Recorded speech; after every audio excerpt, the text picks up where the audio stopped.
Welcome to FX Options University, recorded live at the International Securities Exchange, the world's largest equity options exchange. Join the industry's top trading professionals as they provide insight and strategies for trading in the currency markets using FX options. FX options are a low-risk alternative to hedging currency moves in any market condition. Welcome. This is Steve Meisinger, your host for today's ISE webinar. I'm pleased that we have Toni Hansen with us today. Toni is the president and CEO of Trading from Main Street. Toni uses technical analysis to make her views of the various markets that she trades. So she's been with the ISE many times, and she always brings us great insight to the markets. She's going to help you understand a little bit more about market timing. And of course, if you have further interest in Toni's teaching concepts, you can go to www.tonihansen.com, and she is the CEO of tradingfrommainstreet.com. Without further ado, I'm going to introduce Toni Hansen. Toni, it's Steve Meisinger. Glad to have you. I know some of you, I gave a little bit of short notice today with a new registration URL, so I'm very pleased that so many of you guys were able to attend today. On today's session, we're going to touch upon some of the topics that I've talked about before in the past with these the ISE options courses. I've done a number of them with Steve over the last couple of years, really. Tends to average out about every 4 months or so. We have another one coming up at the beginning of March, so mark that on your calendar. I believe it's on March 1st. So I'll be teaching another class then as well. Today's session, I want to talk about some of the key strategies and concepts that I use in my own trading. In particular, there's going to be one type of strategy that I'm going to show you, and we're going to look at a couple of variations of it.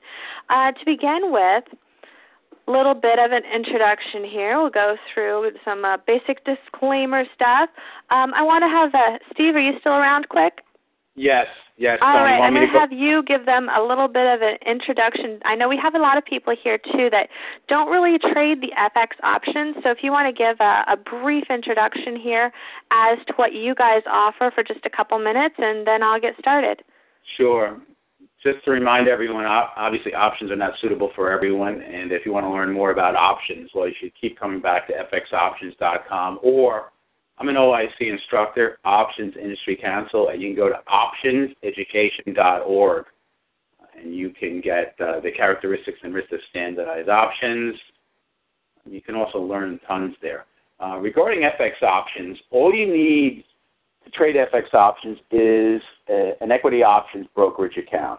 So if you have an account where you're able to trade the largest equities, you can trade these currency options, these FX options, very easily. So they're exchange listed, they're cash settled in US dollars, European style, and you can use spreads. We now have a couple of the currency pairs are traded in both US dollar and in the counter currency. So for instance, the Australian dollar, the British pound, the euro, and the New Zealand dollar, well, what we like to call the spot currencies, spot currency conventions. So you can trade them just like you're looking at the spot market, or you can trade the dollar-based. Either way, the symbols are right there on slide 4, and you could reference those at fxoptions.com. Toni, I'll turn it back to you. Great. Yeah, like Steve pointed out, when the FX options first came out, some of them, we always had the base currency was the US dollar. So if you were looking at it compared to like the spot market, the charts would end up being flipped upside down. So you would have like a buy position on the spot market, whereas it would be a sell when you're looking at the options. So now there is the offering of a couple of these pairs here where your charts are going to translate and correspond pretty well now. As we're going into this, let's look at how we start to build a trading system. Now, for those of you that have been following my techniques and my style of market analysis over the years, some of this is going to look really familiar for you. I know we have a lot of new people here as well, so I'm going to go over some of the basics for my style. Basically, when you're trading options, it's really important not only to have a feel for the direction of the underlying security that you're trading, in order to be able to accurately project not just your entry and your stop levels, but also your target levels, and to know which one you need to be getting into. You need to also assess the length of time it's going to take for prices to hit these objectives. And this is a huge difference between options and trading like an outright security. So using my style of market analysis, I base it upon what I call building blocks, and these are specific characteristics or traits that are a part of price development. Now, we're going to go through just a couple of them that are, I would say, the most important ones when it comes to trading options. And we're going to go into these in a little bit of detail. But basically, anytime you're looking at a strategy in any type of security, whether you're trading options, futures, Forex, no matter what, you're going to see certain traits for each strategy. And the ones that we're going to look at, the names of these are going to seem really simple and straightforward. We're going to be looking at things like support and resistance levels, pace and momentum, trend development, and trend placement. Now, when you look at these on the surface, these are concepts you're probably fairly familiar with, things like support and resistance levels, prior highs, prior lows, that sort of thing. But when you're looking at these as building blocks of price development, you're not just looking at one thing or one trait. You're looking at how they correspond one to another. And when you're building a system, you're putting all of these together, and how they form is going to impact your odds of success on a strategy. One of the questions that I get, I swear I get this question probably every other day in an email or online Facebook or something, is people ask me, if they take my style and my trading strategies, my style of market analysis, and they apply it, what can they expect to see as return? What are they going to make when they take my strategy?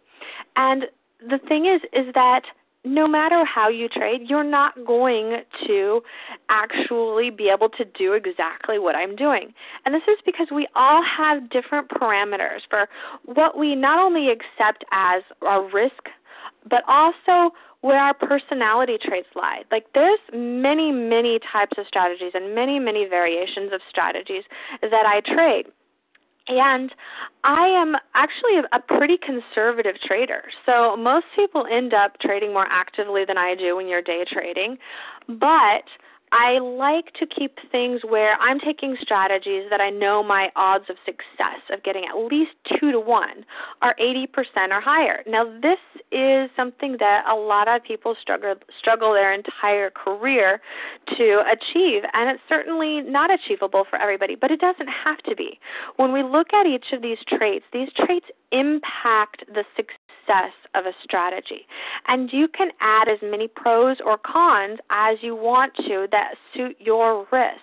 I know a number of traders, for example, that they will take strategies that they know are successful 40% of the time, and yet they know that when they are successful, those strategies are going to generate gains that are substantially larger than any of the losses that they had. So I personally can't deal with that. I don't like to take that many losses in order to get a decent gain. But it works for some people. And as we go and look through these, it's going to make more sense what I'm saying right now. You're going to start to see where you can kind of tweak these setups to suit what your personality is. And the fewer cons you allow on a setup, the higher your chances are going to be for a successful trade. And you can also tweak what you would expect for a reward potential on a strategy. I won't take a setup, for example, in most cases if I don't expect to get at least twice what I'm risking. Thank you for participating in this week's session. Please join us again next week. Get trading ideas, exchange rates, webinars, news, and commentary. Visit www.fxoptions.com. ISE FX options can be easily traded through all options-enabled brokerage accounts. These exchange-listed securities are cash-settled in U.S. dollars and have a European-style exercise.